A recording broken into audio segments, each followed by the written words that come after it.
For a change, I don't have a lectern, so. But anyway, hello and very good evening to each one of you out here. This is the 30th episode of Tech Tuesdays, and we are now running season 3 of Tech Tuesdays, as you know, which we launched last month. I'm the founder of Tech Tuesdays. My name is Subhash Ghosh, for many of you who would not know me. Before I start, some very essential things on housekeeping. The gents are on the first floor and the ladies are right outside the stairs. In case of any emergency, please walk out of the door. Don't wait for anybody or anything, doesn't matter.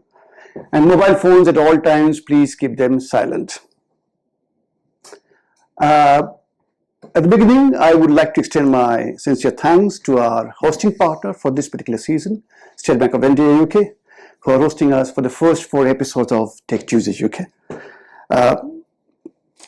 For some of you who are attending Tech Tuesdays for the very first time, this knowledge platform stemmed from the very idea of building a community that ideates, nurtures, and then fosters a field for discussion of disruptive technologies which have the potential to impact 1 billion lives. As you know, we are still a startup, and we would need all the support, all the love from each one of you as we move forward. Therefore, please spread the good word around by tagging us, posting us on LinkedIn, YouTube, and Twitter. Our handles across all the channels are just the same, #TechTuesdaysUK. As is the tradition, our volunteers will reach out and invite some of you for your bites and your thoughts on this particular episode of Tech Tuesdays UK. After the end of this episode, for the records, all these recordings, all these videos will be distributed across all our digital touch points. Now, with regards to today's episode, I must share that since the time I launched Tech Tuesdays UK in January 2023, I've had the good fortune of being supported by 2 of the leading technology leaders and technocrats of this country. It is my pleasure and honor to invite them back on the floor of Tech Tuesdays for today's episode on UKTech and GlobalTrends. Ladies and gentlemen, please put your heads together for our panel members for this evening. Dr. Mike Short, Chair of UK Telecoms. Mike.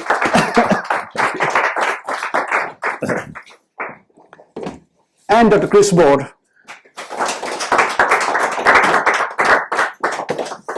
Chris is the head of AI at Department of Business and Trade.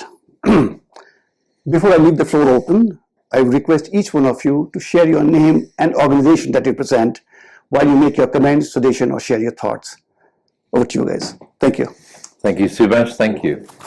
It's a great pleasure to be here again for this latest season. Yes, thank you. Hopefully you're mic'd up as well, Chris. I think so. I left Department of Business and Trade some 2 years ago, and I've just finished a period part-time with the Satellite Applications Catapult, and I also chair the UK Telecoms Lab and UK Telecoms Innovation Network. What have you been doing since? That's a very good question, Mike. And in fact, you are probably aware that we have had a change of government in the last 12 months. I think that has caused a lot of dynamic activity, shall we say, over the last year. But even before that, there was a lot of activity thinking about which are the key technologies that are going to be important for the UK over the medium term, but also over the much longer term. So thinking about technologies like quantum. And we have worked very, very closely with our colleagues at the Department for Science, Innovation and Technology, trying to get the strategy right in terms of what the UK is doing. So where it is headed with respect to those key technologies, but also from a business point of view, making sure that on the one hand we are supporting UK companies in some of those key areas, so AI, quantum, future telecoms, semiconductors, and cybersecurity, but also attracting some of the best companies from around the world to come and set up here to partner and to collaborate. And I'm very pleased to say we've had many companies from India that have come and set up in the UK, and in fact we are looking more and more actively at helping UK companies to access the market of India as well. So it's been very busy. That's great to hear. Yes. Can I just ask you a few questions on that? Of because course. clearly hear about certain topics, and I'm sure we'll get into topics like AI or quantum or whatever. But how does this fit the industrial strategy work that the Department of Business and Trade are working on? I know they've had lots of inputs. Are we seeing some output emerging that may affect this trade and this exchange of knowledge and emerging technology? Yes, I think the work on the industrial strategy is work in progress. But I think there is if you like, a joined up approach, which is making sure that a lot of the things that will need to be addressed in terms of funding for ongoing technology development, the talent pipeline, the ability to invest in key components of the ecosystem, all of that I think will be part of the industrial strategy. But I think what's a good example to look at is what has happened in AI, because back last year the Prime Minister initiated a piece of work with Matt Clifford. Matt Clifford is a very experienced entrepreneur, but he's one of the co-founders of Entrepreneur First, which is one of the key accelerators for AI and data science in the UK. That's been active for maybe 10 years or so, probably more than 10 years now, thinking about it, more like 15. And he was asked to go away and work with other people within the sector to try and understand what the UK should be doing in AI, and as a new government, what the new government should be doing. So he came back in January with a series of 50 recommendations covering lots of different aspects of the AI ecosystem. And I'm pleased to say that I think, well, I usually say 49.5 of them were approved. The last one relates to some topics around immigration. I think there's still more work to do there, but all of the other recommendations that he made have been taken forward, or are being taken forward. So what does this mean? Well, shortly after the publication of the AI Opportunities Action Plan by Matt Clifford and the recommendations, the government responded with a series of actions, and they will focus on a number of different themes. And I think perhaps the most important one is the creation of some AI growth zones. The first one of those has been announced in Oxfordshire at Culham, which is the Atomic Energy Authority's site, so it's already a tech park. And that will be the centre that will be established first, and there will be a new data centre there. And just to touch on data centres and why that's important, if you are looking at AI and you're looking at the use of AI, AI is in the cloud, but the cloud has to sit somewhere, and this particular data centre will be part of that critical infrastructure to drive and support AI. There's a lot of other detail about the AI Opportunities Action Plan, but just to focus a little bit on infrastructure, the UK's data centre industry has been in a state of evolution because the demand for data centres has increased dramatically over the last couple of years, one because of cloud computing, but also the presence of AI. So again, last year it was announced that data centres would become part of the UK's critical national infrastructure. And you may have read also that there have been changes, or there are planned changes in the planning process to make data center projects a little bit more straightforward. And there is also work, which is again part of the AI Opportunities Action Plan, focused on helping provide appropriate levels of power for data centers and other components in the infrastructure. And that brings me to a topic which I think is really important to you, or of interest to you, Mike, which is the resilience of the UK's tech ecosystem. And we talk about data centres, but of course that's only one part of it. And I just was interested in your thoughts about how resilient is the UK from a tech perspective. Well, I think linking it, I think in order to train AI, one needs access to data. Yeah. If you don't have the data centers, it's going to be more difficult to access the data. For sure. So I would suggest that the resilience of data centers is a particular issue, not just for planning, but also for energy, connectivity, and cooling. So all the enablers for data centers need to be looked at together, not just the planning for release of land to build the data centers. But the recent incident we saw where the fire took place in the energy substation at Hayes, knocking Heathrow Airport out of use for a day to a day and a half, and the disruption to the passengers and the trade, I mean, that can't continue. And one of the resilient points I wanted to make is that we have to look at critical network infrastructure in a joined up way. It can't be looked at as just for energy or just for data or just for connectivity. It needs a joined up approach. And one of the privileges I had was I chaired a session at Cambridge Wireless last Thursday with the lady who's actually doing the study, where she was asked within a day of that incident, I'd like a report on my desk by the end of April to say what went wrong and what we need to do about it. Yeah. So she couldn't actually appear physically, she was online, because she was writing that report in readiness for an end of April deadline. And to me, it's great that we have a democracy where ministers see the problem and ask for a report straight away. Now, you might have said by the end of the week, but I think actually the scale of the incident warrants more attention and more expertise than was probably available in a week. So we should start to see movement of recommendations by the end of April, because that sort of thing should not be happening in the 21st century. No.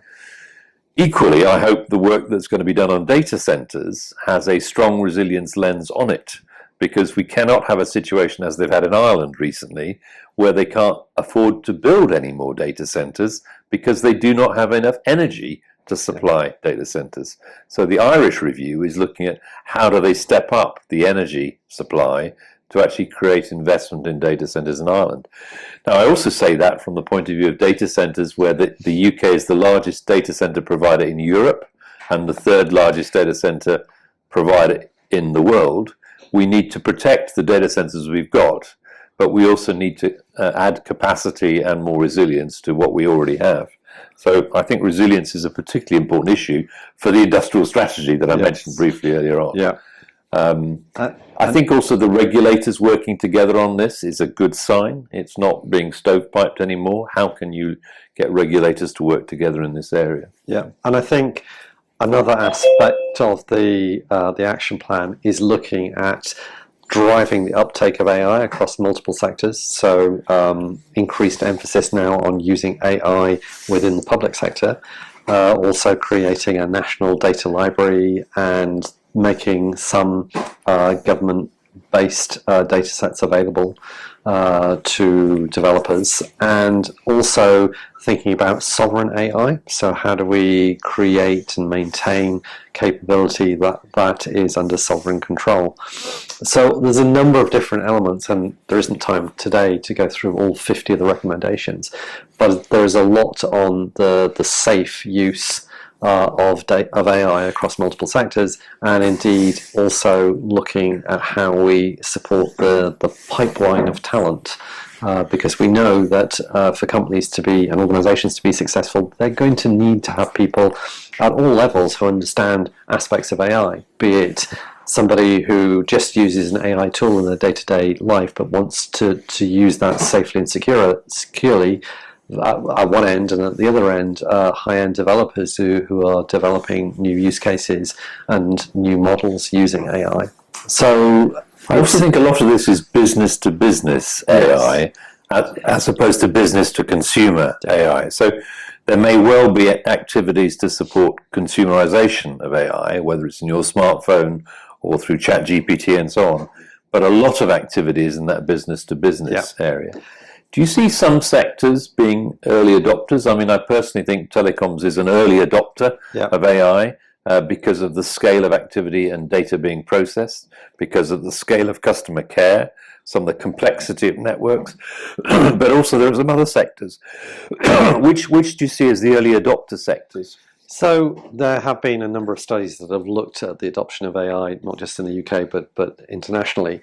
And I think it's fair to say that some of the sectors that are early adopters are the ones you would expect, so not surprisingly financial services and healthcare, but there are others that are a little bit more surprising perhaps. So the legal sector is certainly in that group of fast adopters, And Innovate UK has had for a few years a program called Bridge AI, which is looking at the adoption of AI in sectors that have been slower to adopt. So in construction, in logistics, in transportation, in the creative sector, and in agriculture.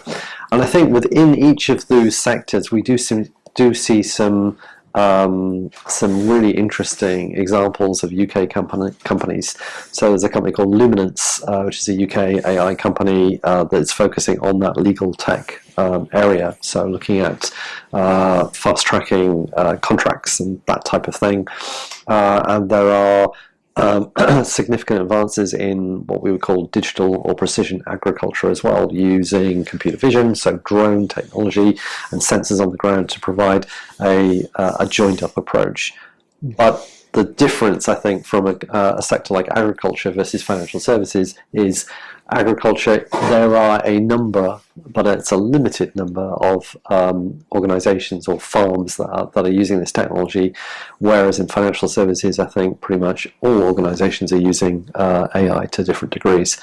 But I think there's a lot more to do there, and one of the most interesting, exciting areas, but also most challenging, is the area of transportation, and particularly autonomous vehicles. So we've seen, for instance, Wave as one of the UK's success stories in that area, and they received, I think it was £1 billion of new investment, and they have some technology that will help to, no pun intended, to drive the uptake in that sector. Why do you think the UK is so strong in AI? I don't suggest we're going to be strong forever, but why? What leads you to believe why we are so strong in terms of maybe citations or skills? Maybe there's some gaps in our portfolio.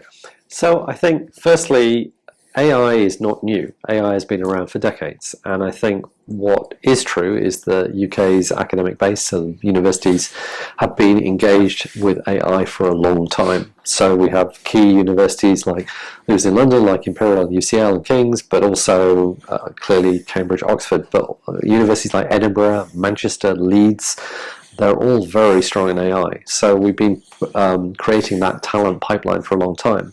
In addition, we've seen lots of startup companies in this area, and because the UK is very good at supporting startups, so we have many serial entrepreneurs, we have many hundreds, like 300 or 400 accelerators and incubators across the UK.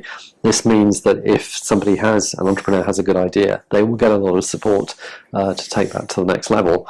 But I think the other thing that's important is I suppose that the joined up nature of this. So in some countries around the world, you get elements that are strong, so lots of funding or very good academic base, but I think we have all of that, plus many organizations that are quite enthusiastic about trying AI, and the track record of entrepreneurship that makes that go faster. So, but if we just switch gear a little, Mike, and talk a little bit about the domain of telecoms, which is an area that you know very well, you too have been involved with satellite communications, catapult, not satellite communications catapult for a few years. But how has that evolved in the recent past in terms of what you've seen? Well, the Catapult is largely an innovation organisation to take some of the best ideas from, say, the university sector or inventors and help them scale up. So a lot of the work we do is taking that innovation into the marketplace with demonstrators, with proof of concept type ideas and so on. And the Catapult's done actually very well in helping to explode the Earth observation area. And things like what can you see from the Earth is a lot bigger than it was 2-4 years ago. The multiplication of CubeSats, the multiplication of satellites above our heads, they're gathering so much more data. And that's vital for not just the weather, but also for monitoring the Earth for erosion, monitoring rivers, deforestation, helping to actually observe the Earth, so that we can deliver some of the net zero goals, for example. Only last week, the Satellite Applications Catapult hosted a ministerial-led delegation from Mongolia, very keen to understand how satellites could actually help with mining of precious minerals in remote areas. And they've previously done missions with countries from Latin America to similarly use satellites to help with that Earth observation for mining purposes, whether it's water supply or precious minerals or whatever. And that will continue. But I think what I saw in the 2 years I've been there, that only finished at the end of February, was that they were also doing a lot of work on satellite communications combined with mobile. How can you deliver a direct-to-device combination to improve the coverage gaps that exist in communications today? How can the mobile of cities and urban areas work with the satellite of rural areas and over the sea? And we can see a lot more interest in that compared to 2 years ago, quite simply because we've done work on standards, demonstrators, working with the European Space Agency that's also at Harwell, looking at techniques to actually deliver much more coverage and capability. And that's of key interest to many countries, not just the UK, not just to Europe, but also around the world. And it's not just the Starlinks of this world, it's also the work we did with OneWeb before they were bought by Eutelsat. Some of the work we did with Inmarsat before they were bought by Viasat. So there is a lot of activity in the space community looking at communications as well. And I think when more data is gathered for Earth observation, more connectivity is provided, that opens up new opportunities for AI and for customers, businesses first, perhaps consumers second. It opens up many more opportunities for more joining up of technologies to open up new markets. And I think you touched a little bit on sustainability in the beginning of what you were saying. I think we're seeing more and more early stage companies that are focused on the use of technology to support and drive different sustainability imperatives. I recently was at the Cambridge Institute for Sustainable Leadership, and we were doing an event a bit like this, but with early stage companies, helping them to understand how they could export. But the fascinating thing that I took away from that event, talking to the companies, was how many of them were using technology like AI, like data science, telecommunication systems, to begin to think about how those technologies could help them achieve sustainable goals.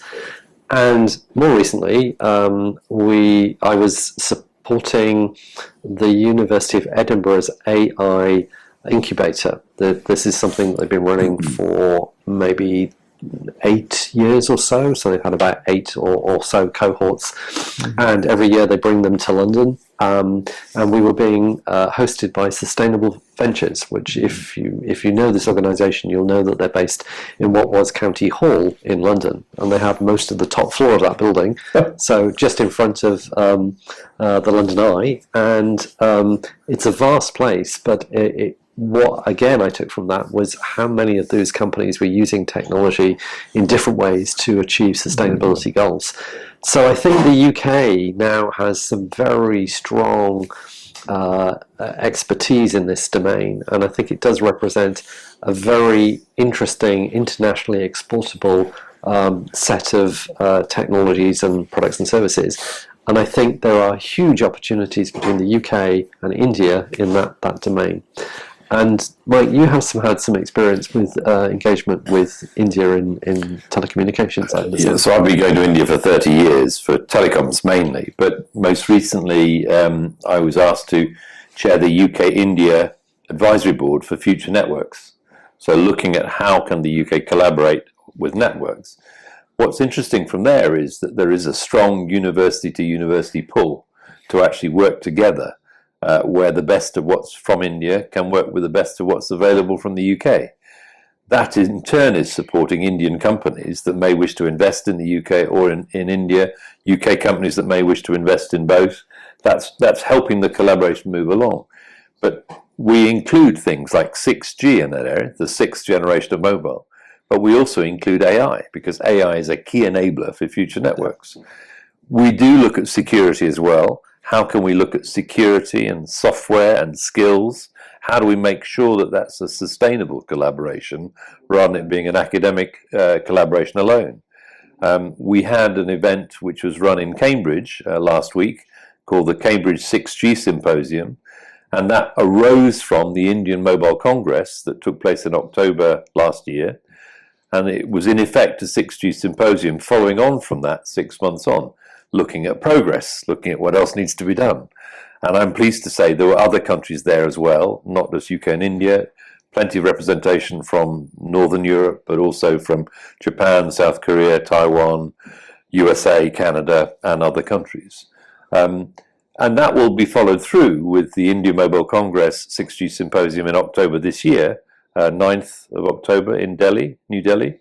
And that's a sign that we built something that now is out the bag, so to speak, in terms of collaboration, but exchanging with projects in between, where we can actually work together on projects or help companies that may wish to invest in each other's country. So it's a natural collaboration. It was interesting to see how much European interest we had in the Cambridge Symposium as well, because actually, traditionally, the Horizon Europe program has been a major program for future telecoms, but actually it allowed some of the Europeans to show what they'd been doing to a more international audience rather than just a European audience. And even if 6G is for 2030 onwards, actually it helps to pull through some of the investment that's happening now in 4G, 5G, advanced services as well. And I think, sort of touching on that area of international collaboration, it is now more important than ever to collaborate internationally. I think we see that a lot of the major tech companies in India are producing some great technologies that fit very well in the UK market and vice versa. And I think we work with many Indian companies in helping them to set up or to grow their business in the UK.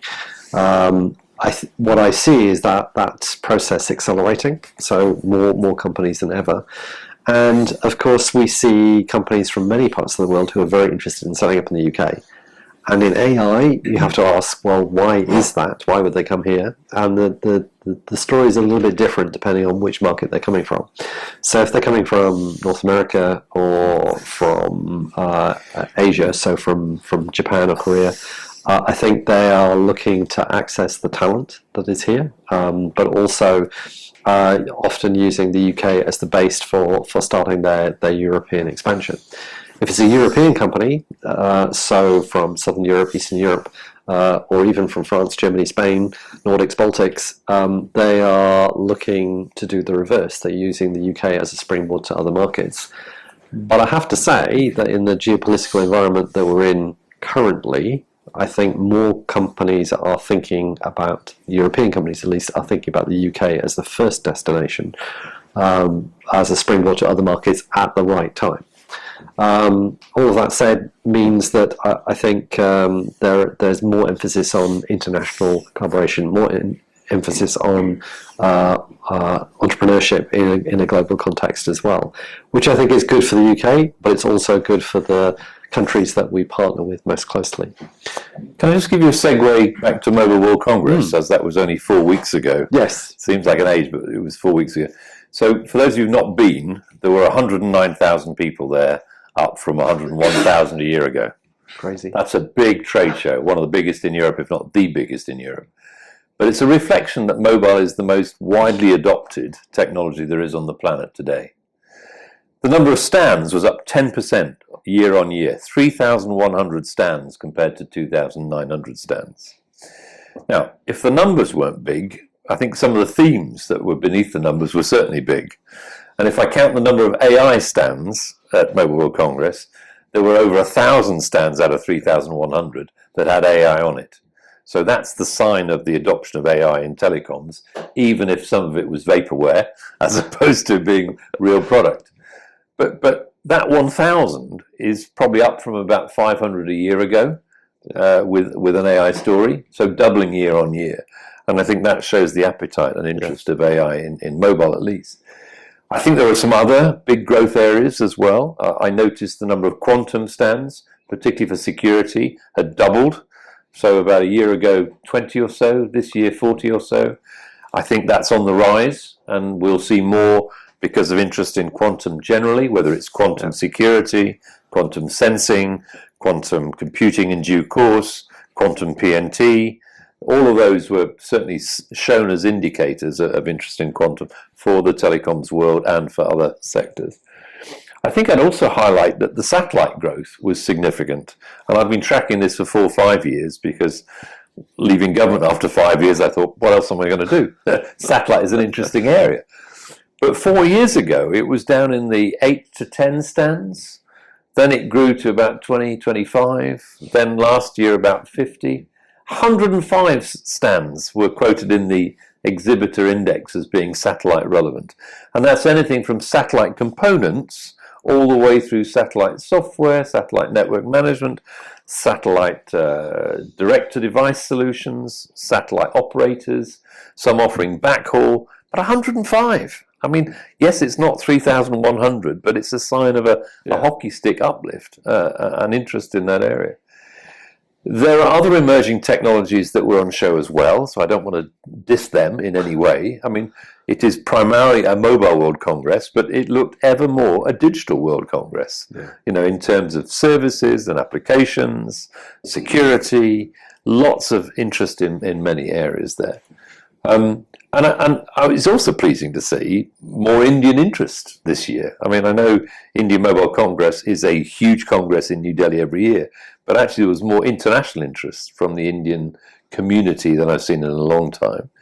And perhaps less US interest than I've seen in a long time. But, you know, the world changes. And I think a reflection of the numbers you were quoting, if we look at the numbers of AI companies in the UK, again, there's a DCIT report that came out that said more than 3,100 every week. There's another group of AI companies that is formed, and these are significant numbers. But similarly for quantum, there's been a steady increase in the number of quantum companies, and having had established an office for quantum, I think that helps, and a lot more joined up funding and support for the quantum sector too. The satellite, that's not really my domain, but I also talk to more companies from overseas that say, hey, we've got some interesting satellite technology. Is there a market for this in the UK? Which clearly there is. And I think in terms of shows, well, yes. I mean, I have been to Mobile World Congress in the past. I wasn't able to go this year because I was on holiday in the Caribbean, and I was very pleased that I was on a flight back to Gatwick to come back, rather than Heathrow, to come back to your comments about the substation. But the other show that we have supported most recently is South by Southwest, which used to have the reputation of being just for the creative sector. It is now more digital than ever before, and the delegation that we took was entirely AI companies, and there were 15 to 20 of some of the UK's best AI companies. Speaking to some of the participants, they were surprised at how good it was, how useful it was, how much engagement they got with customers. And there will be a follow-up, smaller edition version of that, which is South by Southwest in London, which comes up fairly soon. So that global environment for trade shows, I think, is changing, and I think there's now perhaps slightly less emphasis on some of the more traditional US shows. They in turn are changing what they do, and shows like GITEX in Dubai is now becoming a very important show as well. So it's a very dynamic environment. Can I also just reflect a little bit on AI in another sector for a minute, if I may? So when I was in Department of Business and Trade, I did quite a lot of work on digital health, and very pleased that we did, while I was there, 3 annual directories of AI-based or digital systems in health. And actually, I see a growth in that area, an international growth, where people are looking at how can they look at the prevention of disease rather than just the cure for disease. So it therefore becomes more of a consumer item as well as a healthcare system item. And I think that's already showing growth in the apps arena, mobile apps arena, but it's also showing growth in the digital diagnostics arena. How can you use AI to actually detect and test things more readily? How can you offer AI in point-of-care testers in the field? How can you help social care as well as healthcare? How can you help sports and wearables, you know, where AI may make a difference with the measurement? And I think what we're going to see is a lot more AI adoption in big sectors like healthcare, but defined more broadly than the traditional NHS alone. NHS will be a driver of AI and need more solutions in that area. But it will need to link to access to data. So how do you get access to patients' data without it getting in the wrong hands? Yeah. How do you get access to electronic patient records where all the value doesn't go to the electronic patient care provider, but it goes actually to the system as well as the patient? And I think there's a lot to be done to kind of join up some of these innovations to really help the adoption.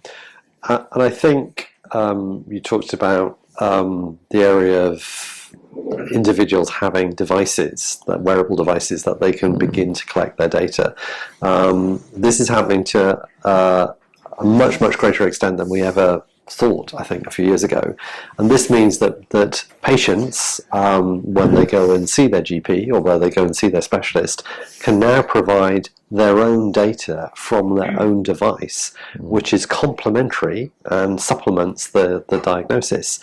Because if a patient is able to go in and say, well, my heart rate has been this, and they've been tracking it very regularly, or my blood pressure, or whatever the key sign is, and they're measuring that themselves on an ongoing basis, that transforms the ability to diagnose. And then when we look at AI for determination of other conditions, be it cancer or be it other degenerative conditions, for instance, this is where AI can really begin to add some additional value. And I think we will see much, much more of that, as you said, Mike, over the next few years, because of the prevalence of data and the ability to draw conclusions from the availability of that data. However, the point you make about making sure that it's all joined up and making sure we're operating in a safe and secure environment is an important question, and that, or an important point, and that brings me back to the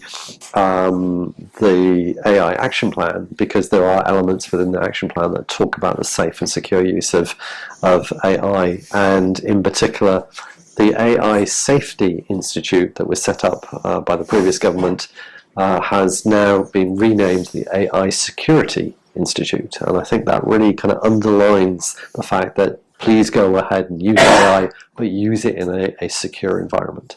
So I think that's something else.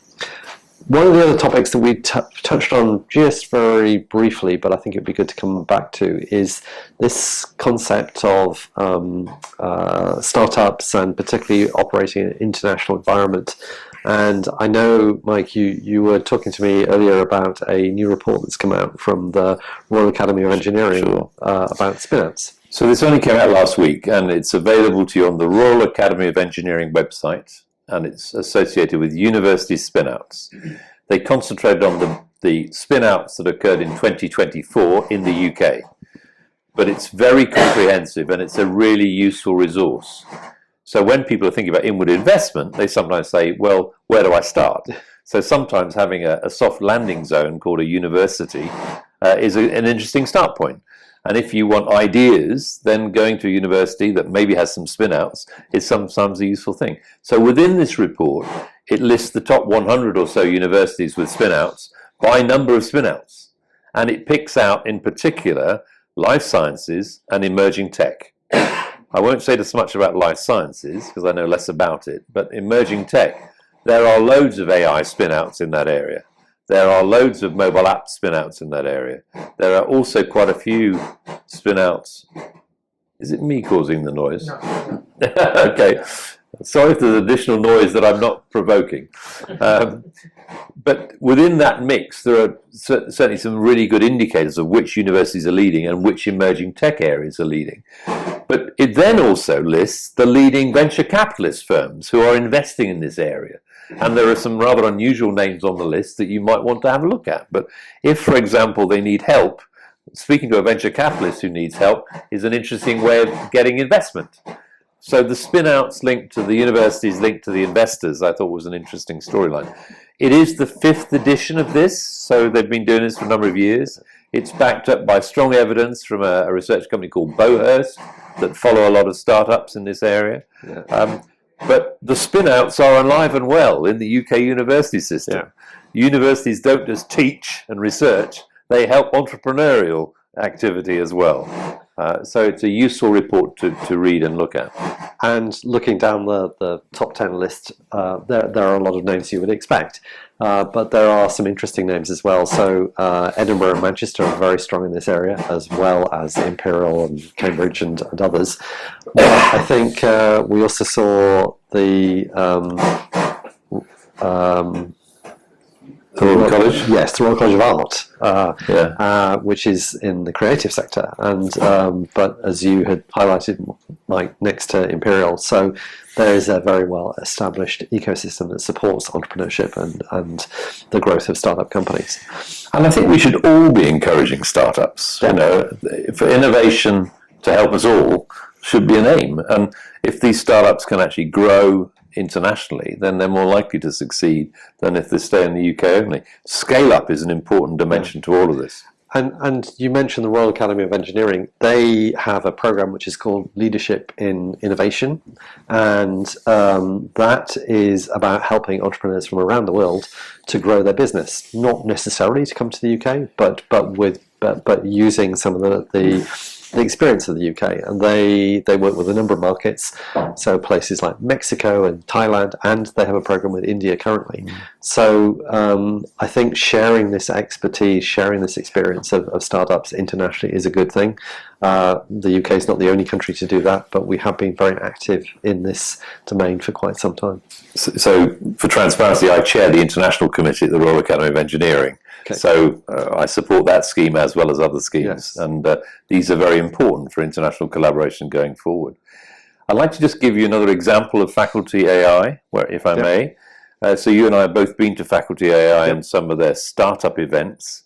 They have a program which takes MScs and PhDs, often who've trained in another subject, and often with no computer science, no AI at all. They train them in AI. But the way they do it is with very quick, robust training, and then they place them with employers. And one of the joys of going to a Faculty AI event is you see them coming back to present what they've done for an employer. And a large percentage of them then stay with that employer for the beginning of their non-academic career. And they've now gone over 1,000 fellowship programs over the last 8 years or so. But actually, they've had interest in that particular program internationally because it's been so successful in the UK. Some countries have been saying, can it come into my country or another country to really grow internationally? But they're keeping that going because they can see a hunger for people who want to get into the world of AI. But they're also getting employers who need more skills in that area, using that short-term training and short-term placement as a really good way of taking talented people into another world. And I think it's very interesting to look at the diversity of organisations they've worked with. So I remember going to a couple of events and seeing names like British Airways, some well-known banks, the London Fire Brigade, and also a local garden centre which employed about 10 people. And that diversity, I think, is really important.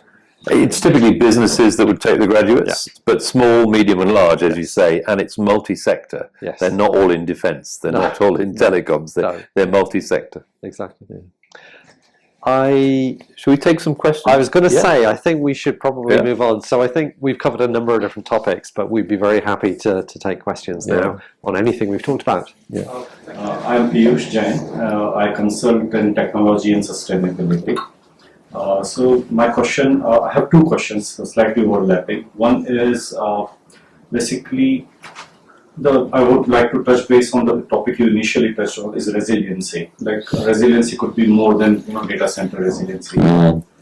One example I would like to bring in is basically Elon Musk threatening Ukraine that will cut off your satellite feed.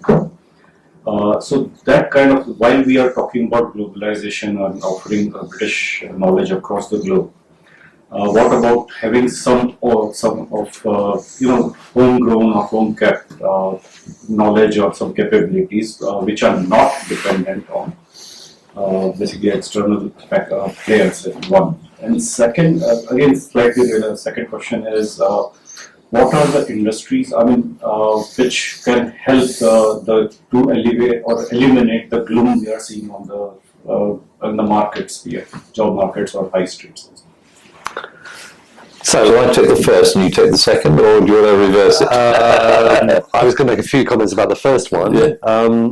Just to say, I think there is a component within the AI action plan about sovereign AI. So really trying to create that base of UK capability in that domain.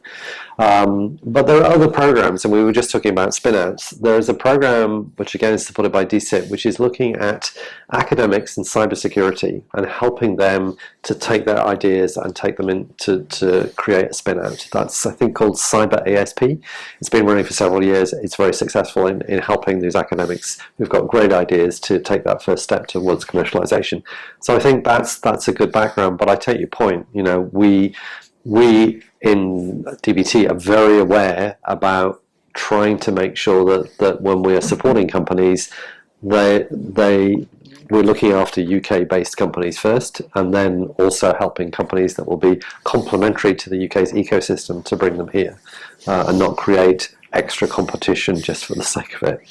Right. So 3 things for resilience. First of all, in the telecoms world, we have something called Sonic Labs that looks at vendor diversity of the base stations, if you can call them that, within the telecoms mobile world. That's run under the umbrella of the Digital Catapult, and that's all about vendor diversity, so we're not too reliant on too few vendors. I also chair the UK Telecoms Labs, and that does testing of other telecoms equipment to help add to that vendor diversity. So how can we add in more of the software solutions, the AI solutions? How can we add to vendor diversity as well as adding to security in that process? A third example, I think we can see a move towards much more of the softwarization of networks, and that is also about vendor diversity. There's not one specific program there, it's a general trend towards the telecom softwarization. When it comes to satellites, I think you can see that Elon Musk has taken a risk profile which is non-traditional. You know, non-traditional in terms of his SpaceX venture, his Tesla venture, but more recently his Starlink venture. And that non-traditional profile was not heard of in satellite 8 years ago, never mind 10 years ago. And he's taken a big leap forward. Now, I don't think any country wants to rely on one satellite constellation alone. I think all countries would like to see choice. And there is lots of work underway, not just with Eutelsat and OneWeb, but also with Viasat and Inmarsat, but also with other satellite players to try and catch up, because he has taken a lead by volume and coverage to address the SATCOMs market. But I think the European Space Agency is doing lots of work to pull together alternatives. They've reached out more recently to the Indian government to say, as the UK has a UK-India telecoms partnership called UKFNI, which I chair the advisory board on, why can't we include satellite in that? So there's an intention to include more SATCOMs collaboration between the UK and India as well to provide alternatives, because India needs diversity as much as any other country. If I was to go to the high street, though, I think what we can see with the high street is a range of issues. First of all, there's much more of a switch towards online shopping, and that has meant there is less footfall in the physical high street than it used to be. That doesn't apply everywhere. Certainly some shopping malls are still doing very well, but it does mean that the high streets are not doing so well. Some of the high streets have to also diversify, perhaps with local authorities' support, towards making sure there are more attractions on the high street that might compensate for the lack of footfall. So how do you do that? So it's not just a technical issue, it's a social issue where the local authorities have to play their part. I would avoid going too much further into this subject because I'm not an expert on the high street. But generally I think there is more hope for the high street when people get together and think about the problem holistically rather than just an online versus physical shop arrangement. We can see the same issue in other countries, to be honest, as well. So when I say high street, I mean general job market as well. I mean most of if you look around the traditional technology, the technology which when it gets traditional or normal, then it is basically exported out of the country in a way. Like it happens in America, it happens in Britain and Europe. Well, I think manufacturing is a challenge in the sense that lots of the supply chains have been globalized, and that tends to lead towards big manufacturing centers in low-cost countries. So I think one has to look at it sector by sector when addressing that issue. I agree, it's not just a high street issue, my son works in the insurance industry, and I'm not sure what the long-term prospects for the insurance industry are. But hopefully he's senior enough to be able to weather any storms. But all sorts of sectors are changing because of digitalization. All sorts of sectors are changing because they're cutting out some distribution costs along the way. They're centralizing the manufacturing and the development. So I think we need to look at sovereignty from a social point of view, not just from an industrial point of view. Access to data is critical for some of the new industries, and I think the UK is doing the right sort of things to make sure that the data and digital industries are developed. But it doesn't mean we're forgetting the other sectors. That's the last thing we're doing. Yeah. Shall we take some other questions? Hi, Gautam Zari from Sectoral AI. Coming back to AI, we cannot avoid talking about AI anyway. So it feels like that majority of the focus and investment is on application of AI, right? So there's a lot of investment happening from the compute side, and also majority of the stands, Mike, you mentioned in NWC, they were actually showcasing applications of AI, right? Which is great. That's true. Inference is important because that's where the value is seen. But at the same time, to show the leadership in technology, you have to invest and focus on building the technology. So basically frontier AI, for example. So is there some, because we talked about data, so it looks like in majority of the frontier models right now, they are trained on 10 to the power 13 to 10 to the power 14 tokens. So if you use, let's say, 3-byte token, which is actually the entire internet right now, which means majority of the frontier models have consumed the entire internet. Where do we go from there, right? How do we generate more data in there? So doesn't it feel like then we need to actually invest in frontier technologies, new mathematics, new algorithms, and also at the same time, is there something happening on, let's say, procuring or acquiring or investing in compute resources, right? Still there are one company who is kind of feeding into the compute resources for the entire world, right? Is there something going on in UK to actually keep the leadership, like as you mentioned, that the universities are doing a great job, but from the technology side, there are focus and investment needs to happen into the fundamental and frontier of technology. Is there something going on? So a couple of things. I think, yes, there are some small companies that are working on new designs, new chips, those kinds of things, to compete with the domination of one world player.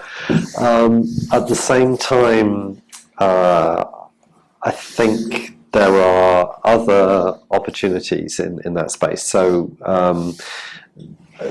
of course, we need to continue to build large language models that are specific for different applications. I think what we will also see is the growth of more narrow models, so which don't require quite so much data but are specific for an industry. So for the energy sector, for instance, or for the mining sector, I think we'll see a lot more of that. There's also the question about, well, once you develop a model to a certain level, is that good enough for the majority of applications or not? And that's an open question, but I think a lot of the models that we will see evolve over the next few years will be good enough for the majority of things that we want to do. And beyond all of that, we say, well, are we going to see companies like Amazon and Microsoft and OpenAI operating in the UK? Well, all of those already operate here already, and a lot of it comes back to access to data. So if you want to access UK data, then you need to operate in the UK. So it's an evolving picture, but I think there are some good signs in terms of the commitment to the long-term fundamentals, looking at different kinds of models, so narrow models, but also very strong in the application space as well. I think we see some of the innovation from China as well, as challenging some of the traditional North American or even European ethos in this area. I think we can see also the need for small language models anyway for different sectors that Chris has just elaborated on that. So I don't think it's a large language model driven world alone. I think it's more challenging when looking at the hardware, the GPU story, in terms of how do you come up with alternatives there, because you need a lot of experience to deal with that. But if some of the models that are coming out of China or elsewhere don't need all the GPUs, then that might change and refresh what we have to do in this area. I also think because the supply chains on the hardware side have been very much globalized, that there are less choices in that area. Yeah. But the universities are certainly doing lots of great work in terms of thinking about new mathematical models, new approaches that may need less GPU intensive or energy intensive type hardware. And there was one point I forgot to mention, which is the role of quantum in all of this, because we will get to a point where there is some convergence between quantum and AI. We're not there yet, but you then are at a crossroads which says either we continue to use the two different approaches, so where we're using quantum to drive things faster. So does that mean we don't need so much compute power? Question mark. But it also means that it may just accelerate the rate of development of some of these models. But I think that's an area that we will see come to the fore in the next few years, where organisations will really be thinking about the strategy there. I also think, to your specialism of security, I think that will be a critical deciding factor as to what can be done. You've used the word sovereignty, but I would equally use the word security to say, what will people trust? What will people feel confident in having certified to deliver their solution? You know, security, I think, is a key deciding factor in this whole area. It's not just sovereignty of who holds the data. You've got the microphone. Hi, I'm Bess. I just opened Gen AI based startup in the UK. Actually, moved it from India into the UK being the headquarters because of the policies. There's been a lot of policies development, Gen AI favorable by the government over here. And there's a lot, as you mentioned, the VCs and a lot of investments. But when you get into the nuances of it, trying to capture these opportunities, whether it's the acquisition of compute GPUs, which is policy driven and it's quota driven, it's very hard to get those kind of resources due to how the markets are running, or whether it's the grants into Gen AI. It's very hard to go to one place and trying to find how do you navigate around the impact of policies that are coming for startups who can take advantage of these grants, and how do you kind of get more of these GPU powers that there's kind of everybody's fighting for it. Is there a place how we can where we can go to? I will definitely look at the Royal College of Engineering that you mentioned, but is there a place where it's oversimplified explanation of this is where you need to go for your Gen AI based ecosystem, this is where you need to go for your GPU access? The cost of GPUs in the UK are approximately 1.5 to 4 times more expensive if you go to European or Asian GPU powers, right? So there is even though there is a lot of advantages of having your startups over here in the UK, but then you are paying the price of it without access to the grants or subsidies. So it'd be good to kind of have a guidance on what is the starting point, where do you go to access these resources? So you said that you recently set up in the UK? Yeah. Okay, so I can talk to you about some of those things, or more broadly, DBT helps with exactly that kind of issue. So when companies are coming here and they want to find more cost-effective resources, they want to know where in the UK is the best place, they want some help to engage with the right organisations, be they trade associations or other industry bodies, that's exactly the kind of thing that we can do to help. So very happy to chat to you afterwards or arrange a call. But I think more broadly, to answer the question, there are trade associations whose members are some of those groups, so groups like Tech UK. There are other centres of expertise like the Turing Institute, but developing relationships with specific universities or providers is also a good way to go. Thank you. I just want to echo one of the comments. I mean, I was always skeptical about making UK as the headquarter because of the amount of valuations that you get in the US, the kind of growth that India is seeing right now, and especially coming from there. And so we explored India, Dubai, US, UK a lot more, even though the growth are really high in few parts of Asia and North America. Surprisingly and pleasantly surprisingly, I think UK became one of the top places to establish because it still holds the the attractiveness of investments as compared to other markets, even though they're growing, growth is higher. And that was good to see. Could you say thank you? Yeah, I was going to say, very pleasing to hear, and thank you for coming to the UK. We do appreciate it. We have talent that can help navigate these areas. We can't guarantee to match European prices for GPUs, you know, but I think we can help navigate the best alternatives, and I think that's the best answer we can give you. If I can ask another one, sir, beyond the traditional focus on technology on AI, quantum, compute resource, and telecom, right?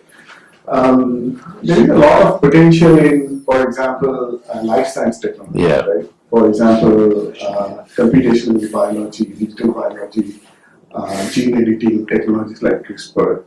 Anything happening on those type of technologies? It's huge. It's huge. Yeah. Do you want to try?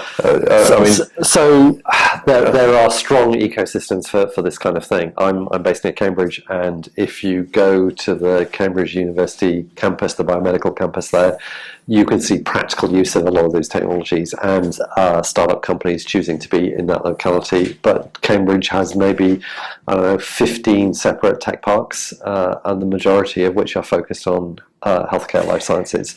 And the same is replicated in places like Manchester and Edinburgh. But if we just talk about the discovery of DNA and genetics, it's huge, not just in Cambridge, but generally in the east of England. I also know that the new lady's been appointed Director of Research for the Wellcome Foundation, which is a huge foundation. She has a huge budget to look at life sciences for a better world. And you just talked to her about where are you putting the money? A lot is going into prevention, genetic analysis, pre-diagnostic activities to look at lifestyle, to help change diets, not just health. Lots of activities there.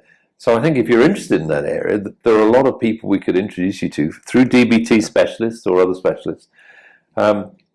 Tonight we are less prepared because we are less on that subject. However, there is huge contact between the UK and India in particular in this area that you could build on, and also lots of people who could help navigate towards new ideas and startups.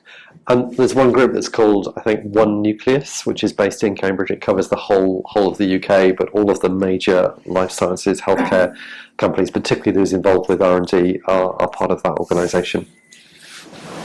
Hi, thanks, Subhash. Good evening. Hi, I'm Anand. I'm from India, and I'm a tech entrepreneur and advisor to a lot of small and mid-scale companies working in AI mobile game. My question is connected to the talk which happened, and two core points. One is the rise of the use of AI at consumer and business level, and sustainability and net zero goals. So while there is a rise, which is on the positive side, we see a lot of reports which talks about that it is increasing or making the net zero goals of countries challenging. The question is, how can countries, entrepreneurs and companies align towards sustainability as they use the AI? So I was at an event last week in Cambridge where I was on a panel talking about AI and talking about the adoption of AI across multiple sectors, and that point came up, that question, the very specific question, because there was a guy from, I think he was from Nigeria, and he was concerned about promoting the use of AI in African markets where it is really going to clash against the sustainability goals. There is no simple answer to this question, but what I can say is technology should be appropriate for the application. There are some very good examples in Africa. The program I think is called Food to Fork, which is looking at using data analytics to understand where is the best market to go to for a farmer if they are faced with perhaps 4 or 5 different choices.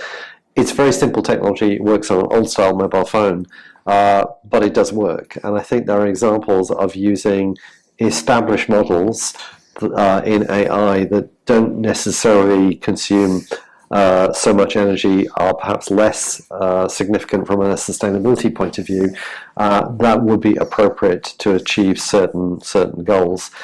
I think we need, as a part of a global ecosystem, to be very careful that we are not always pushing towards the most sophisticated, the most energy-consuming solutions for some very simple problems. And I think that's where the role of people who come from a much more creative background can say, actually, you don't need to use this complicated process to solve a very simple problem. However, the learnings of AI across multiple industries, I think, can be applied at an appropriate level for many, many market applications. If we look to see also who is investing in the big data centers, it's to cope with the AI boom. And actually, they know they cannot keep building and building and building without addressing energy for AI. So I heard at Mobile World Congress, senior vice presidents from Microsoft, Amazon, and Google all talking about how they wanted to reduce the energy in data centers as part of the AI growth. And they talked about techniques such as optical telecoms between a city user and a remote data center. They talked about combining data centers to optimize data collection and data use. So they had all sorts of interesting areas where they need help. And at the end of the day, that's a great opportunity for entrepreneurs to come up with great skills. Some universities, I know, have been looking at how to reduce energy consumption in data centers already for some time. So I think we need to blend together with these other disciplines the challenge of reducing energy consumption and not going hell for leather on AI when it's not needed. Yeah. I would call your examples frugal innovation. Yes. And in reality, some simple solutions are sometimes the best, yeah. But some areas of technology can help reduce the energy consumption in the area. Optical communications, I think, has been underrated so far as a technology for use, because it starts with higher speed to move the data centers away from city centers, away from being in energy-intensive environments, and we need to spread the data centers around, not have them all concentrated near big cities or towns or users. And I think actually, going back to the AI action plan, the announcement of a number of AI growth zones will reflect that. The first one, admittedly, in Culham in Oxfordshire, but close to the source of nuclear power, whereas I think many of the others will be in other locations, and Scotland perhaps is perhaps close to the top of the list because it is far from London, has a cooler climate, and also access to renewable power. And also, when you hit incidents like Heathrow, people will look at resilience from an energy point of view as well as the domino effect. So we need to make sure this is joined up thinking, as per my earlier point. Thank you for your question. Yeah, good question. And staying up late. Yes. Thanks, Anand. Co-founder of Preference. So we operate into cybersecurity and AI space. So we are part of a couple of delegation, the AI delegation to India, and before that as well, the Indian Mobile Congress as part of Future Telecom. And we have initiated a conversation, but what we could see, like the follow-on activities, like there is a very major gap in terms of ecosystem support, the appetite for the big organization from both the countries, like kind of engaging with the startups in terms of the AI space or cybersecurity. So any views or thoughts about like how probably we can actually capitalize on this conversation to convert into the top line for the businesses like us who are growing. So that's very critical for us. So any initiative, any activities for the pipeline? So from our point of view, we, I think, are trying to spend more time with smaller companies, because it's the smaller companies that are the future, because Google and Microsoft and those guys, Samsung, will be around forever, probably. But they, I mean, to be very, very direct, they do not need so much help. Whereas if you are a small company that's got really interesting technology, groundbreaking intellectual property in a new area, that kind of companies are exactly the kind of company we're trying to help. So in AI, for instance, for those companies that are based in the UK that are looking to export, we are trying to engage with, I don't know, maybe the top 50 or top 100 of those companies. But these are companies that are still startups and scale-ups. Because we think that providing a small amount of targeted help to those kinds of companies, it will have much more impact, and the company will begin to grow and to be able to operate internationally and hopefully to grow at a much faster rate. It's the same sort of a view also about helping companies come into the UK. So for the companies that were in India and now thinking about the UK, from the point that they arrive, we really want to assist them. We have a separate program called our Global Entrepreneurs Program, which is designed to help entrepreneurs who want to relocate to the UK. But our support covers companies of all sizes, all types, but particularly I think those companies that are high growth, high potential, working in key areas like AI and cyber. And Abhishek, we do events like this because we know that networking is vital. Yeah. You know, in some ways it's to try and help you meet other people as well as listening to us that will help you. It's a nightmare for an SME to understand the new landscape. It's a nightmare for you to get introductions to the big vendors, big operators, big customers without having case studies. It's a nightmare for you to scale up. But we're trying to help you in the way we can, whether it's through government help or networking such as this. I think you will need case studies to actually scale up, both nationally and internationally. But you'll need friends, and that's where the networking comes in. Some of the marketing support that exists in IT and telecoms is very strong. Getting some champions in that big company area that will pull you through with marketing money often helps. I'd also say some of the finance solutions, the investor solutions, will expect you to pull through their networking events as well as your networking events. Yeah. So having those champions from the marketing and finance side are also part of networking. I'm Pratish, tech enthusiast. My question to you is because you've been on various government panels and give recommendations to the government. So last week I was at an event where Reid Hoffman was speaking, and the big takeaway from that talk was that in the future there will probably be no need for software developers. Most of software development, if not all of it, will be done by AI. Arguably, may come true, may not come true, but the message is clear that you don't need so many software developers. So my question to you is, what recommendations, if any, have you thought of or given to the government with regard to the teaching of computer science at A levels, at universities? What new skills will today's kids need to have to be successful in this work? So I tend to agree with that approach about we won't need so many software developers because it's already now much more modular than it was ever before. So we have lots of developments with using no code or low code.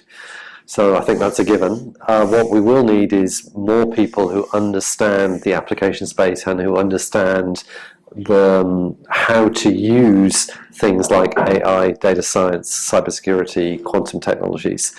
So right now, there are more than 400 master's programs that are offered in AI, many of which are what we would call conversion courses, so helping people who've done first degrees in completely different things, economics, sociology, biology, to get the AI skills that they need. I think we'll see more of that as technology evolves. But also, at the other end of the spectrum, there are some organizations that are supporting school children, very young school children, so junior school children, to be aware of things like cybersecurity in a fun and attractive way, but making sure that they're aware from an early age. And I think we'll see more of that as it relates to AI as well. So it's an evolving thing, but I think we all know that education is not just a single limited process, but it's long life learning, and I think it's just a different range of skills that we will all need to acquire over time. Can I just say I left school 50 years ago, and I still remember some of the things I learned at school, but they're becoming less and less useful. The things I've learned since have become much more useful. Now, I probably couldn't have done the things I did in the last 50 years if I hadn't had a good education to start with. So I think the question might be, what's a good education for the future? It certainly, to me, has to be to support lifelong learning. And to me, that doesn't necessarily mean learning everything about English history, English geography, English literature. It's much more, how do you prepare for a much longer term career? I'm having the fence done in my garden at the moment, and the lads there clearly left school because they were bored. They're not stupid, but they left school because they were bored. They wanted to have an outdoor experience, and they're building fences at the moment. The reality is that our future life depends on lifelong learning. So how do we have that baseline education that supports the lifelong learning for a variety of interests and a variety of careers? And I do worry that we specialise too early in the UK on some subjects, and we don't have enough of a grounding to know how to learn the life skills you need to cook and to build and to code and to do things. So I worry about the software story, because I still think there will be need for practical skills, whether it's not called coding anymore, but maybe integration or something else. So I would like that lifelong learning emphasis to be thought about. And that might change the way in which children are taught in schools, how they're examined. You know, maybe they're not put under pressure to do a once-a-year exam, but maybe they are checked by class date or, you know, term date in a more routine way. Prepare them for life rather than just for key subjects that we have traditionally learned. Now, I'm not knocking our education secretary or the great people who've done some great work, but I think future-proofing it requires a lot more thought than we've got time to really cover today. So just a quick question on the softer side of AI. My name is Adarsh. I'm an economist in an engineering company. We all watched this new program on Netflix, Adolescence, and there is definitely a social aspect of AI as well. So in the strategy you mentioned, does it touch upon the importance of ensuring the digital dependency we see, which is causing a lot of social problems, psychological issues, and also I'm sure there's a role for AI to solve some of it, but is equally responsible for a lot of this, you know, with virtual boyfriends and girlfriends and whatnot. I'm hearing when my daughter comes back from school.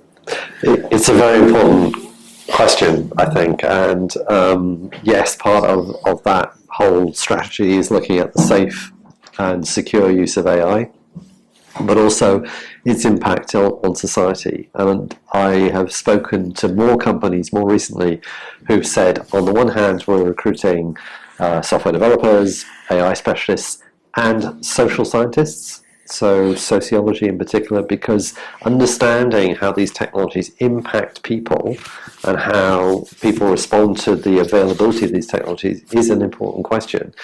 The same has been true for a little while with robotics, and thinking about if you place a robot in the home, how will people engage with it? And the same is true for chatbots. Do people prefer to have an AI-driven interface with an organization or not?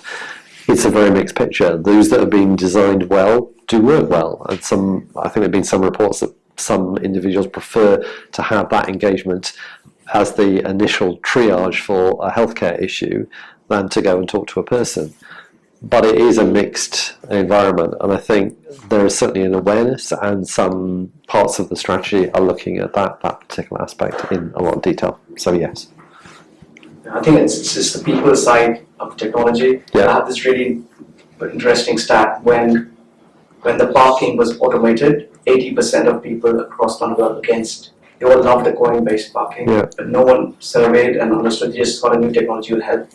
And there were so many parts of London where people just struggled to pay because of this. You need the simple solutions for. That's an example. I always carry a few coins in my pocket for that reason. Hi, I'm Chad here. I think sort of say two things. First of all, in terms of what you were saying earlier about education, that has actually started changing in terms of now they're teaching what they call it computational thinking, so scratch style stuff. Yeah. People are learning how to code, they're learning how to think.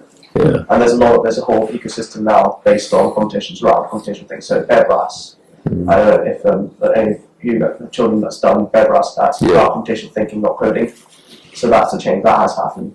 So I have a question about, so you talked a lot about how quantum is an important thing in business, but how exactly is that being used in terms of this? Because you said, apart from security, what sorts of industries is that actually being implemented into, and how is that working? Can we try that? So I tend to think quantum in five pockets. So first of all, we've seen quantum key distribution and post-quantum safe helping with the security of telecoms networks. How can you make sure data transfers safely, whether it's with quantum key distribution or quantum safe? But I think we can also see lots of things coming out to do with quantum sensing. So seeing round corners, seeing through walls, seeing underground, quantum sensing that can actually open up better visualization of things that you can't otherwise see. That might be used in warfare, but it also can be used in civilian, for civilian purposes through sensing. And I think that will develop a lot more in the next couple of years. Things like PNT, position, navigation and timing, where we use satellites today, we can see quantum actually adding in some capability to improve positioning, navigation and timing. And if it's a substitute for GNSS or satellites in the skies, so be it. You know, that's an interesting PNT area. We also see some interesting imaging areas, so quantum imaging, not just that see-through wall story, but quantum imaging where you can process the images more quickly with quantum imaging type techniques. So think about son of X-ray or son of MRI, some techniques which really would help look at imaging inside the body or imaging that might be needed for other purposes. And lastly, the holy grail is quantum computing itself and moving beyond binary, moving beyond ones and zeros, and the possibility of breaking ahead of Moore's law into more advanced and speedier computing. We could maybe imagine that in 5 to 7 or 8 years' time, but the research needs to be done first to prove that it works and is cost effective. And it might be in certain areas like pharmaceutical and drug discovery first, or in some other big data set areas that we can't really address with today's computers. So the trouble with calling it computing is it's defined differently for the different areas I've just listed, but those are 5 areas. The UK is blessed with a strong research community in quantum and has established 5 quantum hubs, respectively Heriot Watt for networks, PNT at Glasgow, sensors at Birmingham, computing at Oxford, and for biomedical sciences at UCL. So covering the ground for where more research is useful for demonstrators is a useful thing to do. But we need to discuss it in a way that's engaging to the public and meaningful to the public, as well as allows the research to progress. One question from my side. My name is Rishik. I'm a risk and compliance professional who works with this company called Working. I think I'm more interested in understanding the regulatory landscape built around AI, because the adoption has been incredible, right? So there are 2 parts to it. One is the B2B adoption and the other one is business to consumer adoption. The B2B adoption, I've seen it's much more controlled. People are a lot more cautious as to how they're going about adopting Gen AI in general. Whereas in the consumer side, it's a lot more free-flowing, if you will, right? A lot of organizations, a lot of individuals are embracing AI very well. Some people are cautious in general, but those who are embracing it, they're going all in. And every day on LinkedIn, I get posts from different influencers who will mention 10 new companies to me every single day who are doing incredible job. And we know that, you know, when internet first came in, we never sort of thought about cybersecurity. We are talking about it now. And AI is not going to be any different. So what are we doing about regulating the whole AI experience, the AI journey, and making people safe in general? So there is work in progress to have regulatory legislation in the UK for AI. It's not complete yet. If you compare the UK to other parts of the world, the EU has taken a very different approach and is further down the track. The approach that the UK is taking is to look at each sector, each industry, and to use the existing infrastructure for regulatory affairs for that industry. So for financial services, FCA. That's very different from the EU, which is looking at AI as an entity, which is again very different from what the US has done and what China does. So from that point of view, as far as developers of AI are concerned, the UK is looking like a good place to operate, because it's in some ways more consistent, more logical, but the legislation is not complete yet, so it's still work in progress. So I think it's watch this space, but I take the point certainly about the B2C being very different from B2B, and I think we all need to be careful about our own individual use of AI. Can I also just suggest that the national regulators that look after different utilities or infrastructures, they are working together on emerging technologies such as AI. So how does Ofcom work with Ofgem, work with Office of Road and Rail, work with the other ones? So there is a join up between the regulators where they're discussing it. So they're learning together and they're looking at what can they learn from each other so that issues don't fall between the cracks. Now that might be better for B2B, but I think it will also help B2C because clearly a communications regulator looks after the consumers, not just the businesses. Ofgem looked after the energy consumers, not just the businesses.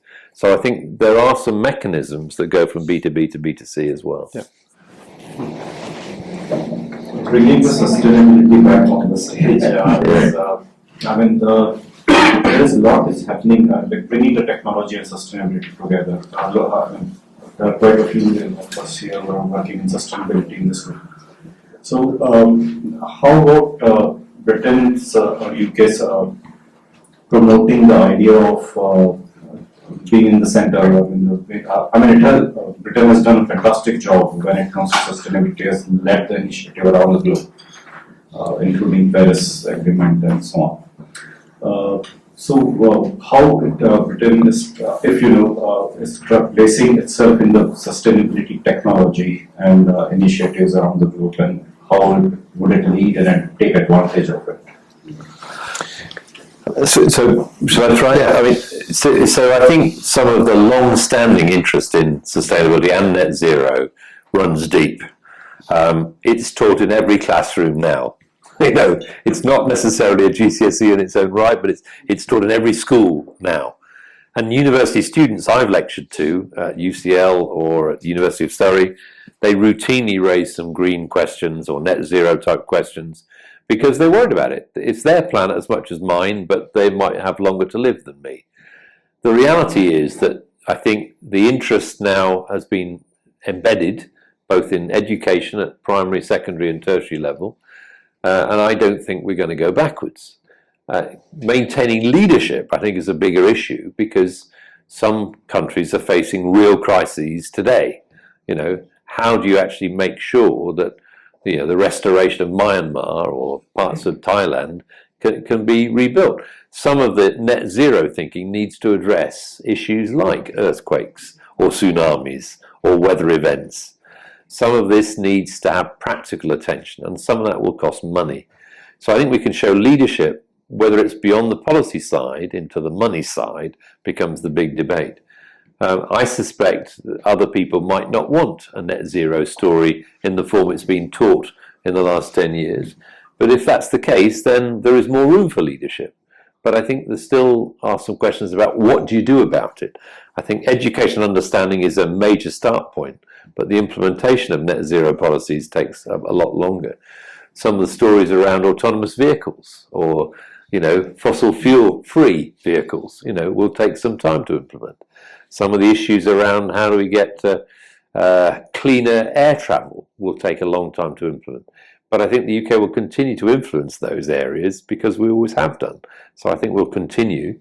Can I give you anything more specific than that? I'm not sure I can. I think some of the ESG reporting might be improved a bit more, but I think we need to just keep plugging away at it.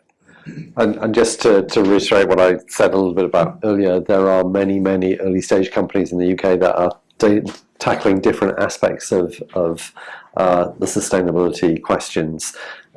Even companies that help to monitor ESG.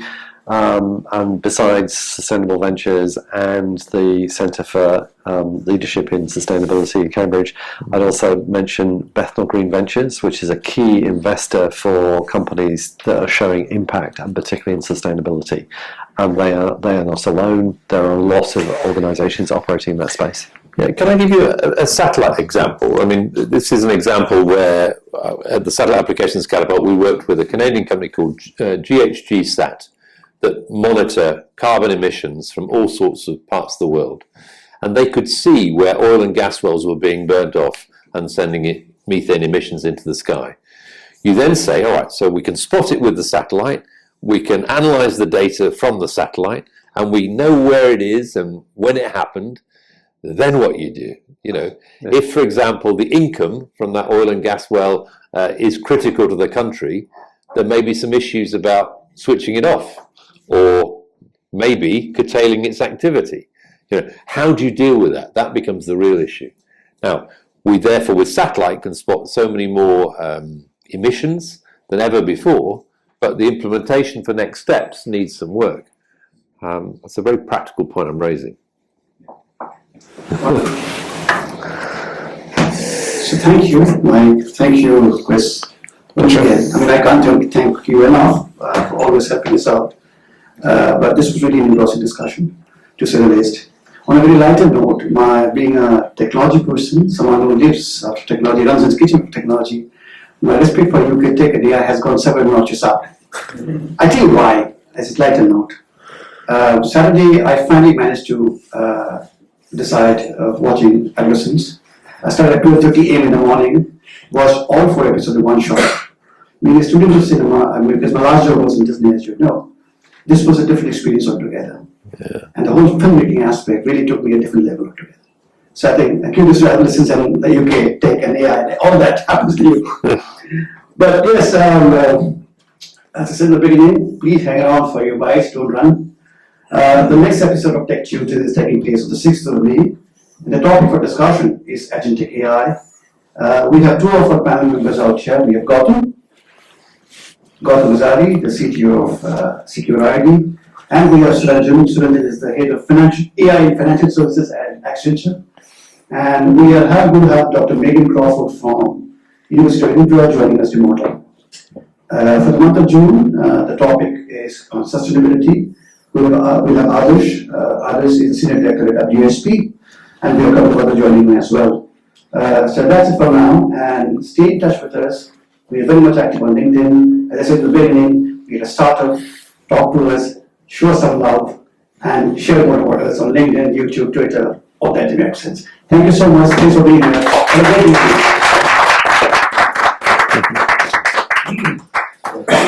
Thank you so much. That's great. Great debate. Thank you. Really good questions.